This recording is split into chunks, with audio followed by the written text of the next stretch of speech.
Uma boa notícia para quem andava apreensivo nos últimos dias: a bolsa subiu essa semana mais do que 1%, na verdade quase 1,5%. É claro que você deve estar achando pouco, a bolsa brasileira está caindo desde o início do ano. Nesse momento, de janeiro até aqui, aproximadamente 8,5% de queda. No entanto, só está com a carteira negativa quem não diversifica investimentos, que é algo que eu falo bastante aqui, olha, invista no exterior também.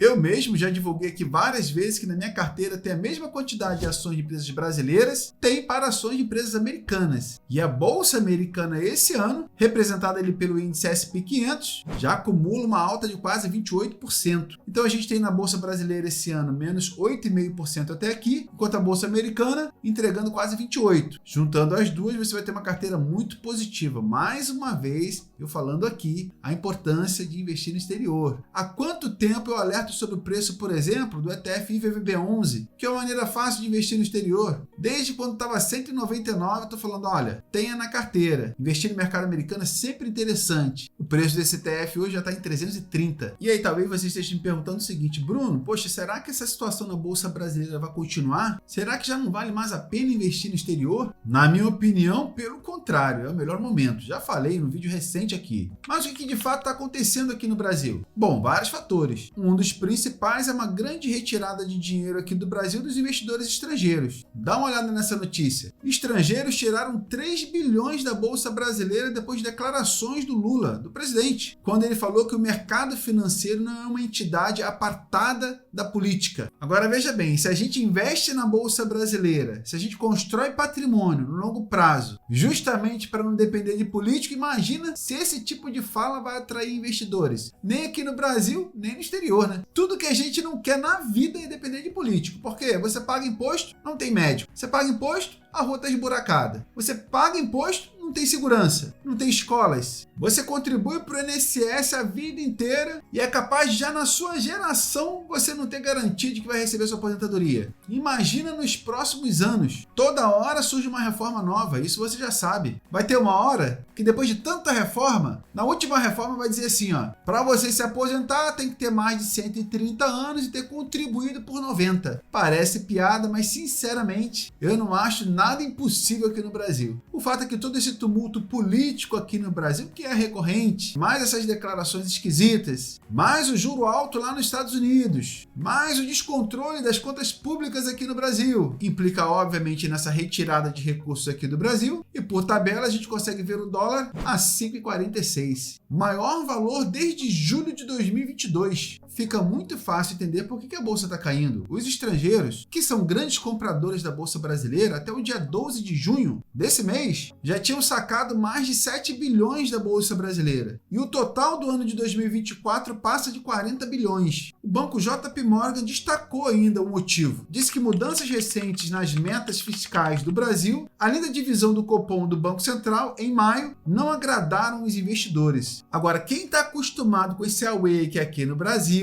que sabe que toda hora tem uma break news, esses investidores locais e individuais aqui no Brasil, ao invés de vender, muitos estão comprando. Segundo o dado da B3, investidores institucionais, portanto não é eu e você, são grandes instituições financeiras. Esses aportaram mais de 1 bilhão na bolsa em apenas um dia nessa semana. O total investido nesse mês foi mais de 3 bilhões, gerando um saldo positivo de 6,29 bilhões de reais. Então vamos entender o que está acontecendo. Os investidores internacionais, diante de tanto tumulto e não conhecendo profundamente como as coisas funcionam aqui no Brasil, decidem investir mais na moeda americana, na moeda mais forte. E os investidores institucionais aqui no Brasil estão percebendo essa saída de dinheiro estrangeiro aqui no Brasil, tornando a bolsa mais barata. O que eles estão fazendo? Estão investindo no exterior também? Não. Estão aproveitando para comprar bons ativos aqui no Brasil. E o curioso é que mostra um grande avanço também de que pessoas físicas aqui no Brasil, muitos também estão aproveitando as ofertas e comprando mais. Segundo a B3, investidores individuais contribuíram com mais de 600 milhões de aportes só nessa semana e contabilizando mensalmente, os aportes chegaram a mais de 2 bilhões de reais. Fico muito feliz em perceber esse amadurecimento do investidor individual pessoal entendendo de que o momento ideal para investir na bolsa de valores é quando, é claro, os ativos estão na promoção. O cuidado que você deve ter, obviamente, é escolher boas ações nesse momento, ações que têm potencial de valorização. Inclusive, fiz um vídeo recente aqui também sobre isso, mostrando algumas ações com potencial de valorização nesse momento, com bolsa em queda. Eu não tenho dúvida de que uma maneira muito prática e eficiente para o pobre mudar de vida financeira é construindo uma carteira de investimentos. Você pode começar isso aos pouquinhos, devagar, e na medida que vai aprendendo, vai investindo cada vez mais, se esforçando para investir cada vez mais, e aí sim, vai ter tranquilidade de não depender do INSS e, pelo contrário, com esse patrimônio pode garantir uma vida muito mais confortável e tranquila para você. Para aqueles que apostam apenas na aposentadoria, na minha opinião, corre um risco gigantesco.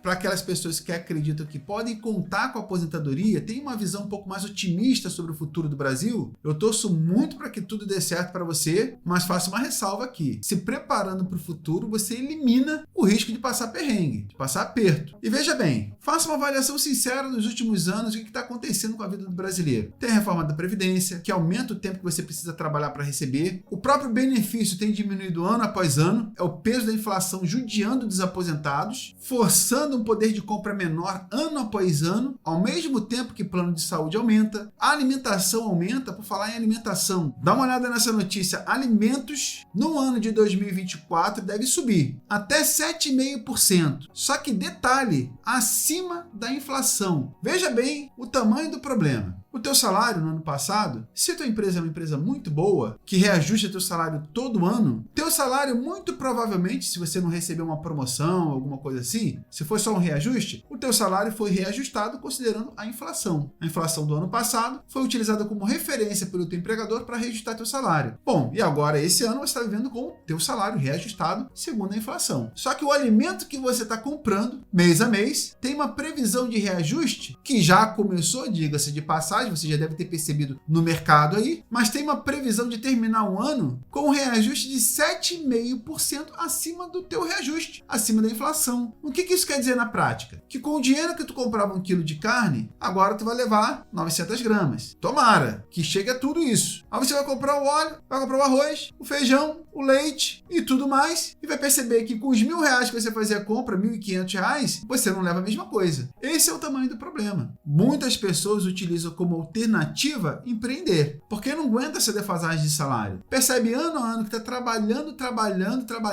e não vê a vida melhorar. Na aposentadoria sabe que vai se repetir a mesma coisa, não vai ter dinheiro para passear, não vai ter dinheiro para poder pagar um bom plano de saúde. O que vai sobrar para essa pessoa é ficar dentro de casa assistindo TV de pijama no sofá. Portanto, vai envelhecer até mais rápido ainda. Então, muitas pessoas já percebendo isso, enxergando essa realidade, dessa dificuldade que só aumenta ano após ano, apostam no empreendedorismo. E eu não sei se você sabe, empreender no Brasil é muito mais arriscado do que investir na bolsa. Porque quando você investe na bolsa, investe em fundos imobiliários, em ações de empresas, você está botando uma parte do seu dinheiro num negócio já consolidado, que está dando dinheiro já há bastante tempo. Você pode escolher essas empresas que têm pagamento de dividendo recorrente, rendimento recorrente no caso dos fundos imobiliários. Já tem toda uma experiência de mercado em andamento que você pode ser sócio daquele negócio ali, que já tem anos de experiência acumulado. Agora, empreender muito mais arriscado. Primeiro, começa pelo fato de você ter investido em apenas um negócio. Raramente o empreendedor começa empreendendo em 10 empresas, 10 negócios diferentes. Na Bolsa de Valores, às vezes com R$500, você consegue investir em 6, 7 ações, mais 4, 5 fundos imobiliários. O empreendedor não, pega o único recurso que tem, de repente do fundo de garantia que recebeu,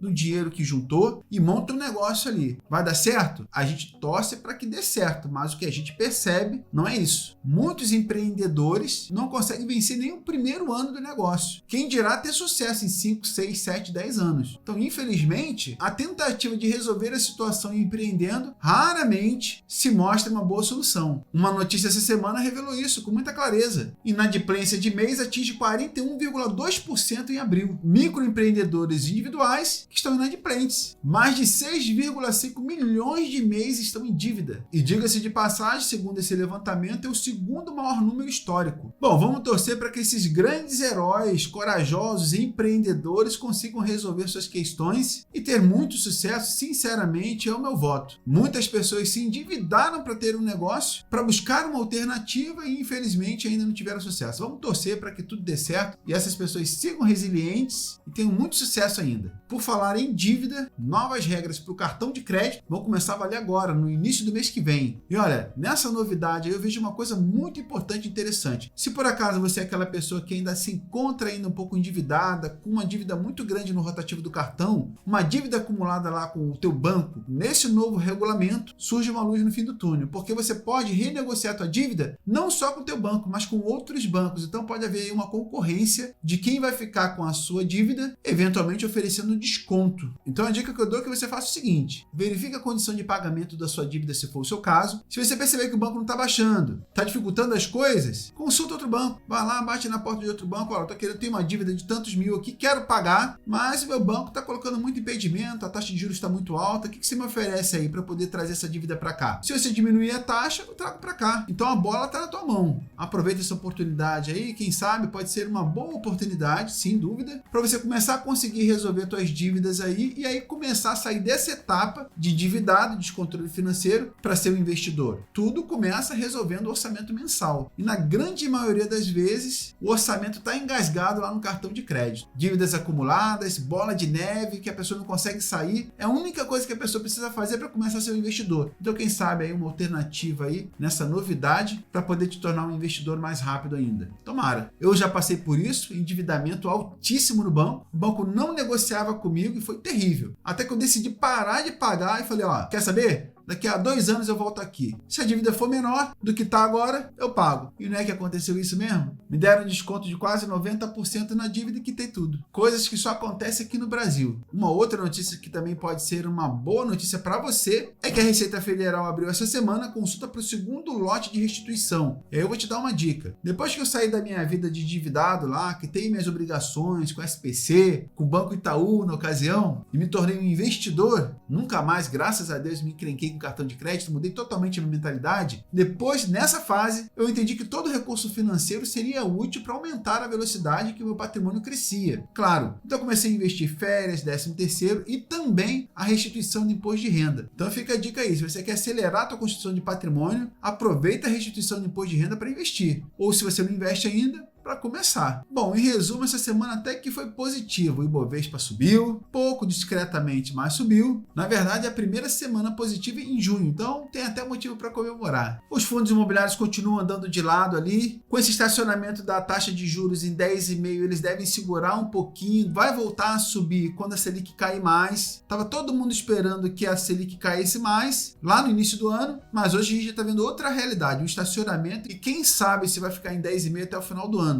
Pode ser. Bom, isso certamente desacelera a valorização dos fundos imobiliários, mas continua sendo um bom momento para comprar e tem vários fundos imobiliários pagando de rendimento um retorno bem maior do que esse 10,5% da Selic. É claro que fundos imobiliários é investimento de renda variável ou investimento de renda fixa tem o seu papel. Eu fiz um vídeo bastante interessante essa semana sobre isso. Além desse vídeo, também fiz um vídeo importante sobre a queda da bolsa recente e o erro comum de investidores que fogem da bolsa nesse momento, justamente no melhor momento. Então acompanhe os últimos vídeos do canal aí que estão muito interessantes. Por isso que eu falo, ó, se inscreva no canal, marca o sininho, dá um like, que aí o YouTube vai recomendar sempre meu vídeo para você ver. E aí você não vai perder um conteúdo de alta qualidade, didático, para você fazer seu dinheiro render mais. Um bom final de semana para você, tudo de bom e até o próximo vídeo.